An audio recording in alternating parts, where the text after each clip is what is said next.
ஓம் முருகா போற்றி போற்றி. என் அன்பு குழந்தையை, நாளை வெள்ளியில் ஒரு அற்புதம் நடக்கப் போகிறது. இதை மட்டும் நீ கேட்டால் ஆனந்த கண்ணீரோடு நிச்சயமாக நீ தூங்குவாய் தங்கமே. நீ கரை சேரும் நேரம் வந்துவிட்டது. உன்னை மீட்டெடுக்க உன் முருகன் வந்துவிட்டேன். உனக்கான வாழ்க்கையை உன் முருகன் ஜொலிக்க வைக்கப் போகிறேன். மகிழ்ச்சியில் உன் மனம் ஆனந்த தாண்டவம் ஆடப் போகிறது. இதைத்தான் என் பிள்ளைக்கு நாளை வெள்ளியில் ஒரு அற்புதம் நடக்கும் என்று ஆணித்தரமாக சொன்னேன். நம்புகிறாய்தானே? என் பிள்ளைகளான உங்களுக்கு நாளை வியாழக்கிழமை ஏதாவது நல்லது நடக்குமா, அற்புதம் நிகழுமா, நம் பிரச்சனை தீருமா, முருகன் மூலமாக ஏதாவது அசரீரியாக ஏதாவது நல்ல செய்தி கேட்க யாராவது வருவார்களா, மாற்றம் வந்து விடுமா, உடம்பு சரியாகி விடுமா, நமக்கு குழந்தை பாக்கியம் கிட்டிவிடுமா, வேலை கிடைக்குமா, வேலையில் மாற்றம் இருக்குமா, பிரிந்தவர் ஒன்று சேர்வோமா, நினைப்பவர்கள் நமக்கு கிடைப்பார்களா, பிள்ளைகள் அன்பு கிடைக்குமா, இப்படி எல்லோருக்கும் அவரவருக்குள் 100க்கு 100 எல்லோர் மனதிலும் ஓடிக்கொண்டுதான் இருக்கும். நடக்கும் தங்கமே, விடிவு காலம் பிறக்கும். நாளை வெள்ளியில் உனக்கு ஓர் அற்புதம் நடக்கும் நிச்சயமாக. நம்பிக்கையோடு தூங்கு. நாளை காலையில் முருகன் மீது நம்பிக்கை வைத்து எழுந்திரு. நம்பிக்கையே வாழ்க்கை. எல்லாம் நடக்கும் என்ற தைரியத்தோடும் நம்பிக்கையோடும் நாளைய நாளை துவங்கப் போகிறாய். உன் முருகன் உனக்கு துணையாக உன்னை தாங்கி நிற்கப் போகிறேன். தாங்கி பிடித்து கொள்ளப் போகிறேன். இன்று என்னுடைய ஆலயத்திற்கு வந்தாய் அல்லவா? வந்து என்ன சொன்னாய் என்று ஒருமுறை யோசித்துப்பார். இப்போது அதற்கு நான் பதில் அசரீரியாக கூறுவது போல் இருக்கும். என்னிடம் நேரடியான ஆசீர்வாதம் கிடைத்தது போல் இருக்கும். பொறுமையோடு வணங்கு இந்த முருகனை. நிச்சயம் உனக்கு நல்லது நடக்கும். உன் முருகனை பார்த்து வணங்கிவிட்டு நாளைய நாளில் ஒரு சிறப்பான வேலையை துவங்கப் போகிறாய். உனக்கு நடக்கும் அற்புதத்தை பார்த்து நீ எல்லையில்லாத மகிழ்ச்சி அடையப் போகிறாய். பொறுமையாக பார், கண்குளிரப்பார், மனதில் மகிழ்ச்சி பொங்கப்பார். நாளை உனக்கான ஒன்று உன்னை தேடி வரப்போகிறது. நாளைய நாள் அற்புதமான நாள். உனக்கான அனைத்தும் நிறைவேறப் போகிறது. நான் நிறைவேற்றி தரப்போகிறேன்.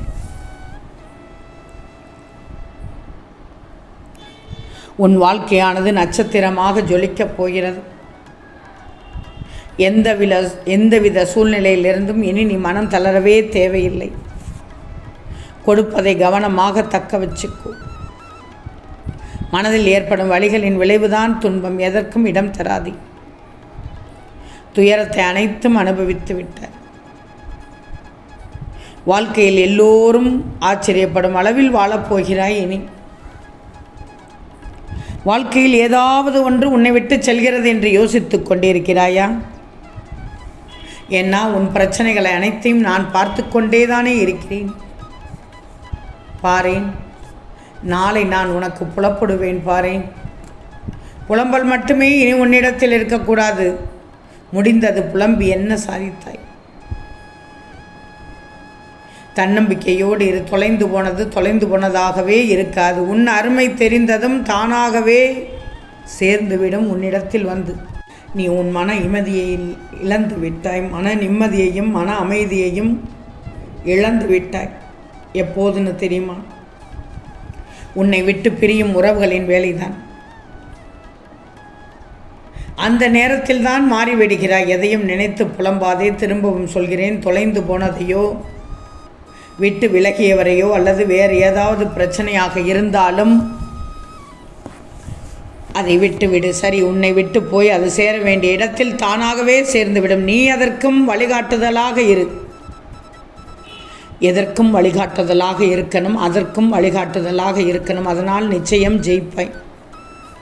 உன் வாழ்க்கையில் மேடு பள்ளம் இருக்கத்தான் செய்யும். பள்ளத்தில் விழும்போது அதிலிருந்து எழுவதற்கு நினைக்கும் போதுதான் இனி நீ பள்ளத்தில் விழாமல் இருக்க என்ன செய்யணும், எப்படி விழிப்போடு இருக்கணும்னு தோணும்.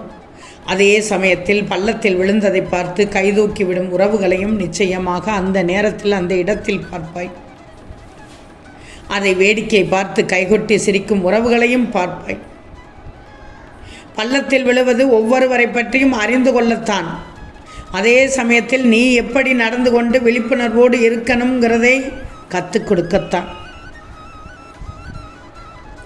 அப்பத்தான் உன் மன உறுதி, தன்னம்பிக்கை, துணிச்சல் உனக்குள் நிச்சயமாக பிறக்கும். சுமையை பார்த்து பயப்படாதே, கலங்கக்கூடாது. நான் பார்த்து கொள்கிறேன். முதலில் உன்னை பக்குவப்படுத்திக்கோ.